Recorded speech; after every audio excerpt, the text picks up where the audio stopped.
dire warning there. But first, let's look at some of the good news. Good afternoon, Mr. Walker. Good afternoon, Mr. Hopley. You've got the job in the bank of effectively opening up new branches. Yes, I do. Tell me something about your branch network. How many branches have you got? Roughly, where is it? Where are you strongest? And then, if we can, what sort of areas are you looking to move into? Yes, thank you. As you are aware, we are the only clearing bank in the UK whose head office is in Manchester and not in London.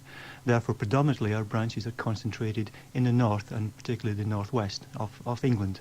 Now, recently we have decided that our network of branches needs expanding dramatically. We have identified the southeast as a growth region, and we are opening branches primarily in the southeast of England at the present time.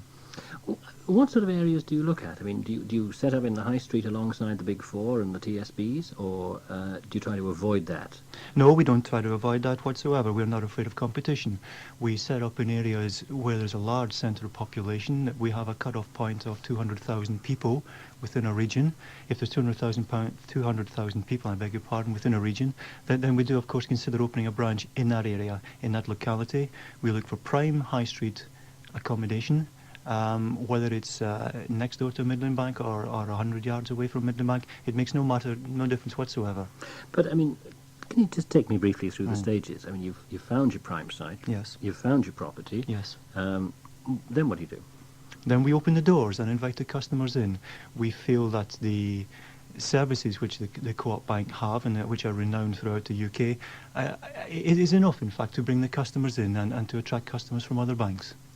But it seems to me, if I remember aright, a national opinion poll survey, it was suggesting that in fact your market share of current accounts was falling.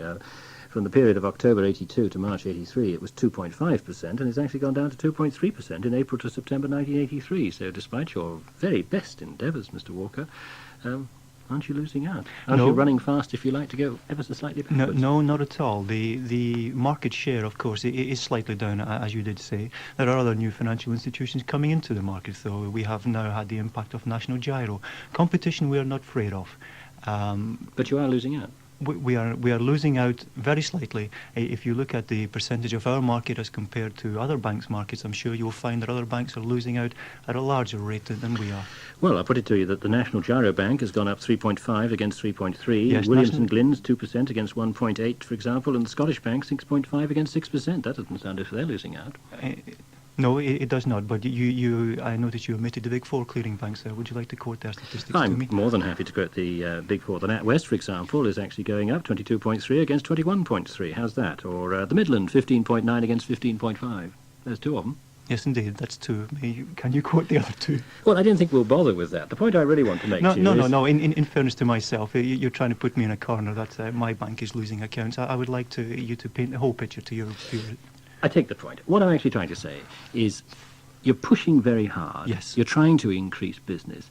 Isn't it very difficult, and this is really not a trick question, isn't it very difficult when you have a small market share compared to the others? I mean, you're quite right to say the odd percentage point is neither here nor there, but when you're talking at 20 or 15% that some of the Big Four have got, as opposed to your 2%. I mean, haven't you got an almost impossible task? No, not at all. Everyone's had to start somewhere. No new business starts from day one with 100% of the market. What we have to do, of course, we have to convince the public that we are a viable alternative. Now, the only way we convince the public that we are a viable alternative is to offer a better standard of service at a better rate.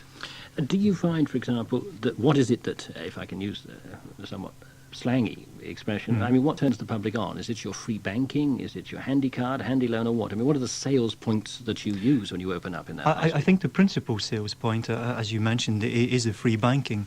But we also pride ourselves on that we are people who care. Now, people who care may sound a little bit glib, but it's something which we genuinely mean. We are small enough that there is nothing wrong with being small, if I may say so. Small is beautiful in a lot of cases. And small means that we're small enough to get next to the customer and give him exactly what he wants. Mr. Walker, thank you very much indeed. Let's take a break. Okay. You can reggae, rock and roll on it, Disco dance. and soul on it. Pop it in. And turn it on. TDK. Stars sing moon and June on it. Love is swoon. And spoon to it. And lullabies are crooned on it. TDK. Conventions are addressed upon it. Clients are impressed upon it. Presidents confess upon it. TDK. Sopranos hit the high notes on it. Basses sing their solos on it. Everyone's in harmony on TDK. TDK, the great name in tape cassettes.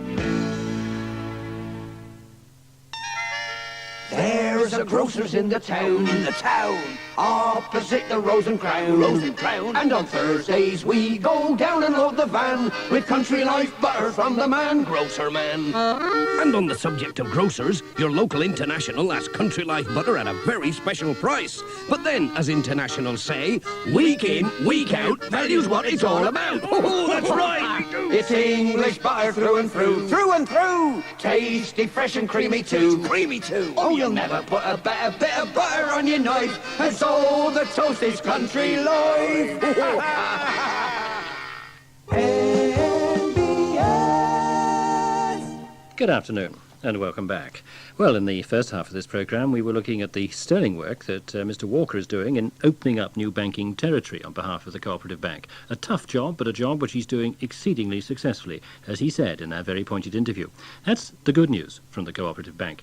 The bad news must be a headline in this morning's edition of the Financial Times, the date, of course, being April the 23rd. The headline reads quite starkly, "The Cooperative Bank seeks 250 job cuts." And let me just read you the first two paragraphs. The Cooperative Bank, which earlier this week reported a fall in profits of nearly 60%, told the main bank union yesterday that it wanted a cut of 250 in its 3,200 staff within a month. The redundancies, most of which will be compulsory, are the first involuntary cuts called for by a high street bank, although others, notably the Midland, have reduced staffing levels by voluntary means. Well, we have with me to discuss that particularly piece of grim news, Keith Girling, who's head of personnel, and Ken Dyson, both of the bank. Obviously, the question comes to you first, Mr. Girling. Why are you sacking these people? We are not sacking these people, in fact, Mr. Hobday. We, as the headline quite rightly pointed out, we've had meetings with our union recently because we do see the need to keep the growth of costs within the bank under control. But we shall, as far as possible, be achieving that by voluntary severance of staff, and in fact we would hope to avoid any compulsory redundancies. The Financial Times report is inaccurate, you're saying? It is. Totally. It is. Fine. Can I put a point to you, Mr. Dyson?